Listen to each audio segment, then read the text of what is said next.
has been quick to recognize his achievements.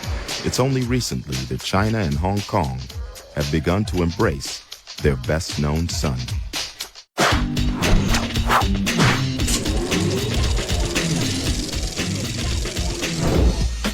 It's been more than 35 years since the man universally hailed as the king of martial arts movies died after making just 4 kung fu films. Since his death, Bruce Lee has been recognized as a visionary who changed not just action movies and martial arts, but also philosophy, music, and pop culture.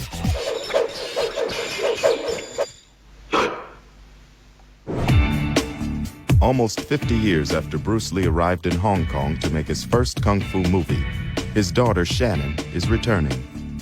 She's here to meet former friends of her father's and to promote the Bruce Lee Foundation that she now heads. Film producer Raymond Chow was Bruce Lee's friend and business partner. As head of Golden Harvest Studios, he was the biggest film producer in Hong Kong. Now aged 80, he stopped doing interviews some time ago, but has arranged to make an exception for Shannon, the daughter of a man he first saw on a television talk show nearly 40 years ago. It's a fateful evening that I watched that, so I decided to call him first thing in the morning. And I'll say that's the beginning of something important in the movie industry. Bruce Lee changed the way actors were treated by studios by negotiating his own contract and taking a creative role in the writing, producing, directing, and choreography of his films. You and my father had kind of an interesting and revolutionary relationship for the Hong Kong film industry, right? Yes, I think that's the only fair way to do it. And it avoids a lot of problems of negotiating things. And Bruce and I, the relationship was so close. He didn't want to have that. I didn't want to have that. The first film Bruce Lee made with Raymond Chow was The Big Boss, about the struggle of the Chinese community in Bangkok. Right, James. Remember your promise.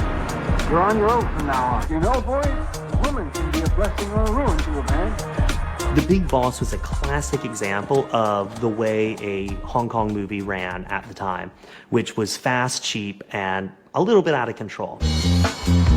Having left America to make his name in the East, it was an important film for Lee. It was made on a shoestring budget, and he struggled to turn an incomplete script into a coherent and captivating story. Knowing that the film could make or break him, Bruce Lee sat nervously with his wife Linda at the premiere.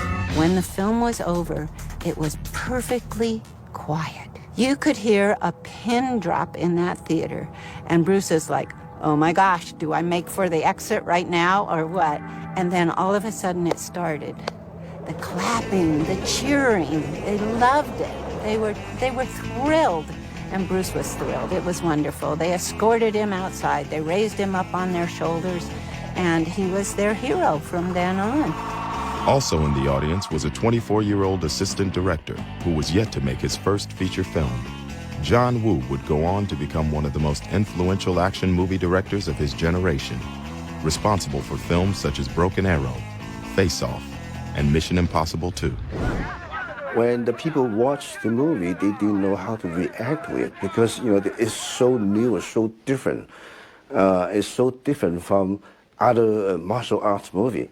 You know, maybe Bruce's performance too powerful. And then after they find a real thing, and then they're all very happy and they all cheer and clapping, you know. I think at that moment, at that night, we have found our true hero.